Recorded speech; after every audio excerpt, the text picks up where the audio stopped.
Speaker sir, ప్రతిపక్ష సభ్యులు వారి ఎటువంటి సూచనలు ఇచ్చినా, ఏ విమర్శలు చేసినా సద్విమర్శలు కూడా మేము యాక్సెప్ట్ చేస్తాం.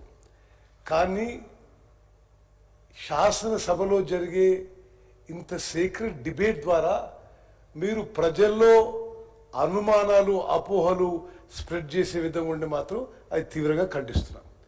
ఒకటి, మీ ద్వారా ఈ సభ సభ్యులందరికీ, ఈ రాష్ట్ర ప్రజలందరికీ కూడా చాలా స్పష్టంగా తెలియజేస్తున్నాము.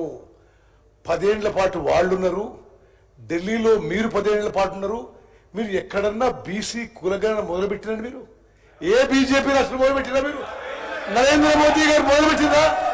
మొదలుపెట్టలేదు.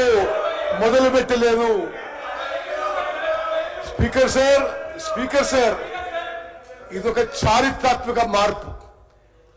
భారతదేశం యొక్క చరిత్రలో సామాజిక న్యాయం కోసం ఇది కాంగ్రెస్ పార్టీ రాహుల్ గాంధీ గారి ఇనిషియేటివ్తో మొదలుపెట్టిన విషయం దయచేసి మీరు గుర్తుపెట్టుకోవాలి.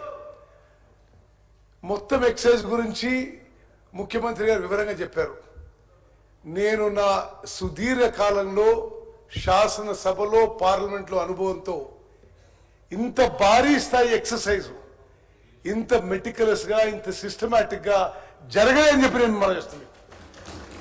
వారు ఎక్స్ప్లెయిన్ చేసినట్టుగా రాష్ట్రంలో ప్రతి 150 ఇండ్లు మార్కౌట్ చేసి ఒక టీచర్నో, ఒక అంగన్వాడీ కేంద్రం ఎంప్లాయీనో, ఒక అగ్రికల్చర్ ఆఫీసర్నో కేవలం 150 ఇండ్ల వరకే ఎన్యూమరేటర్గా పెట్టి, ప్రతి 10 మంది ఎన్యూమరేటర్లకి ఒక సూపర్వైజర్ పెట్టి రాష్ట్రంలో 1,03,000 మంది గవర్నమెంట్ ఎంప్లాయీస్ ని 3 నెలల పాటు కేవలం ట్రైనింగ్ తర్వాత ఈ కార్యక్రమం పెట్టినాము.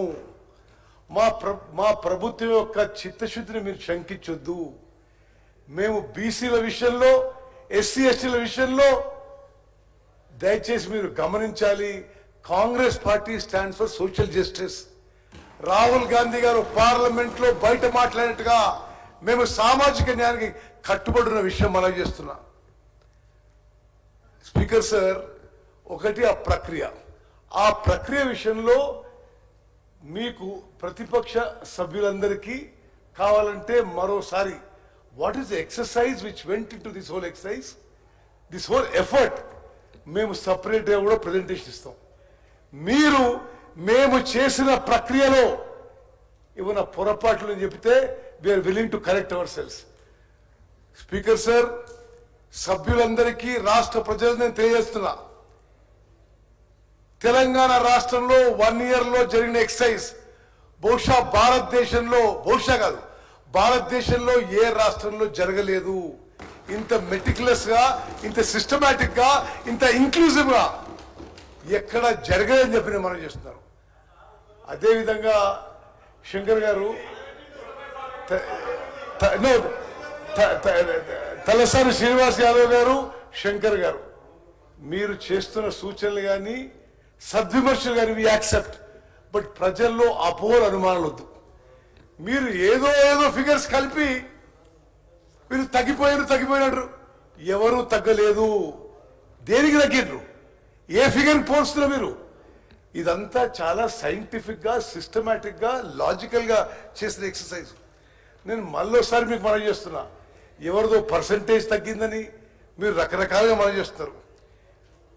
రాష్ట్రంలో ఎస్సీ పాపులేషన్ కి 17.43% ఈ యొక్క మరి సోషియో ఎకనామిక్ సర్వేలో మరి వచ్చిన రిజల్ట్.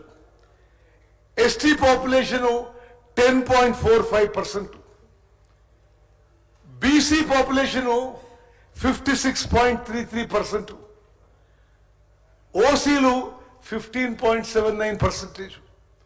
మరి అదేవిధంగా మేము చేసిన ఈ సోషియో ఎకనామిక్ సర్వే ప్రకారం మరి మైనారిటీ పాపులేషన్ సుమారు 13%.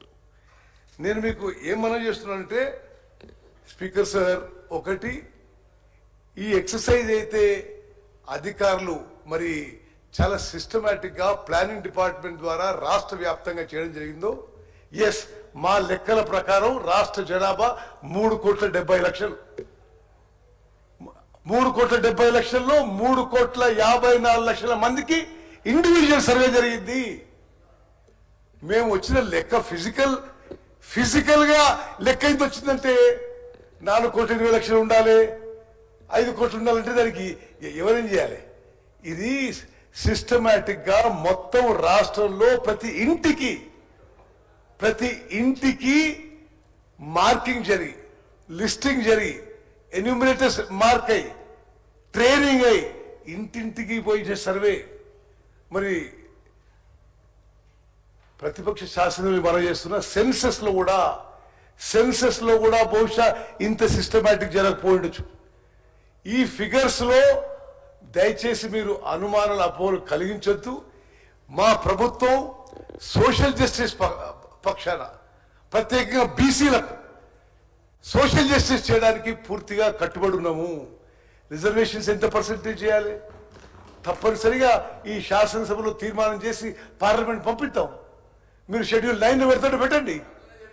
మరి దయచేసి మా ప్రభుత్వం తరఫున కాంగ్రెస్ పార్టీ పక్షాన మేము సిన్సియర్ ఉన్నాము, కమిటెడ్ ఉన్నాము.